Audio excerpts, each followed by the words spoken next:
Welcome back, everybody. It's nice to have you with us. It's, of course, Cape Rugby TV. Before the break, we were taking a look at SK Warmers and Helderbergs. We're focusing on our matches here in Super League A. We're going to be taking a look at the rest of your logs and results and fixtures in a second. But right now, UWC Brackenfell, Jerome, also two teams here that I'm looking at that I feel are 50-50. I feel they both have an opportunity. Brackenfell's doing really well. UWC is getting back into it. Your thoughts before we look at the game?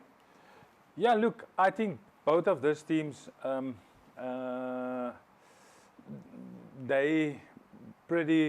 think they're pretty even. Yeah. We know where Brackenfell was. I don't think they're at the same place where they normally are, and we know UWC what they can also do. But I think it's pretty similar for both the teams of them. So they will target this game. Each one of them will target this game to get points out of this game. Yeah.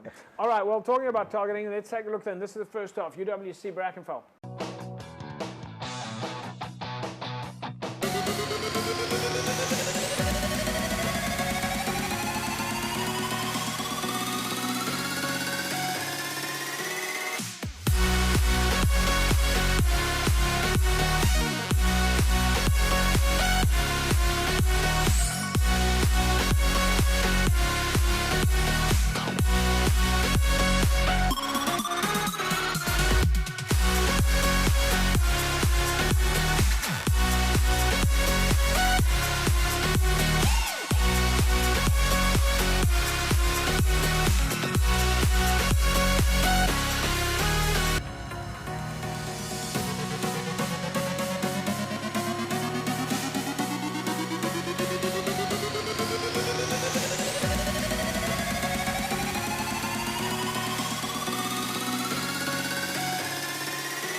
Right, so there we go. UWC Brackenfell, 29-12 halftime score. UWC leading. They've got home ground advantage.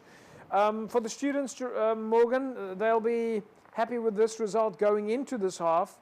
29-12 for UWs. Home ground advantage. I'm not going to tell you guys where the end result was, though, but yeah, I suppose Brackenfell will be thinking, look, they just came off a tough game against Hamilton's, and they want to push it through against UWC. Half-time. Yeah, UWC leading. I mean, we talk about this at length so often, but to concede 29 points at half-time, by half-time, is a lot of points to concede. I feel like Super League A is a lot more open, and, Jerome spoke about it just before we watched it. I think both these teams would have gone in here going, this is one that we can pick up results, Yeah. I think there's a clear distinction between sort of the top half of Super League A and the bottom half of Super League A. But these guys are pretty well matched. And that's a lot of points to concede in the first half. Right, folks, Jerome is also laughing here. I can see Jerome's laughing. I don't know. We'll see whether you guys still sing the same song after you've watched the second half. I don't know if you want to jump in now already, Jerome, before we go to the second half. Yeah, look. Bearing in mind, as I said, you guys, UWC is leading here. I think like it's a home ground advantage for UWC. They obviously, we know Dead guys can run, the students, they can run. And Brackenfell, we know, it's younger guys, so it's basically boys versus men. So if I'm the coach, I would say, listen, just tighten up a bit. Yeah. All right, folks, let's go take a look and we'll see whether or not they ended up doing that at UWC Brackenfell.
All right, there we go, folks. This is the kind of the thing that we were looking at. Jerome, let's see if you and Morgan still sing the same tune here. Brackenfell were behind, 12 points to 29 in the first half. They come back, they win, 40 points to 32. UWC will be bitterly disappointed with this result. Yeah, look, I think, and I know how the wind can blow there at UWC, especially on that open field. So I think, look, UWC might think they played in the right parts of the field, so they might think they have this game. But then, as I was saying at halftime, if I'm the coach, I would say, listen, now come, you old guys, just tighten up a bit, just slow the game, work your set pieces, and get the points on the scoreboard. From a Brackenfell point of view, though, Morgan, you were saying it, they'll be happy with this. They'll take this points to come back 12, 29, 12, almost a 20-point margin, and win it away from home. It's a big turnaround. Yeah, this is a massive result for them. I mean, I get the wind can blow down at UWC, but 17-point margin to throw that away. You can just shore things up, tighten the screws, hold on to the ball, starve the opposition of ball, and you should be able to defend 17 points. So that's not a very good result for UWC, and I think Brackenfell will take that confidence into the rest of the season. Yeah, 100%. Let's quickly take a look at some of your results in Super League A before we go to our next match. Hamilton's 57-24 over Kelsriver. SK Woomers drawing then with Helderberg 25-all. Villagers with a 1-point win over UCT. We'll still take a look at these games coming up. Durban 43-26 over Stellenbosch, and then UWC 32-40 went down to Brackenfell. In Super League B, Kraaifontein went down to Primrose. We'll take a look at that match a little bit later. Macassar with a win over Belleville. Hamlets 29-28 over CPUT, and Vineyards going down to NTK, while it was a win for Franschhoek 23-18. And Hamadiers winning 2 points against Goodwood. We'll talk more about those results a little bit later. For now, we'll be taking a break, and when we come back, it's going to be Villages and UCT.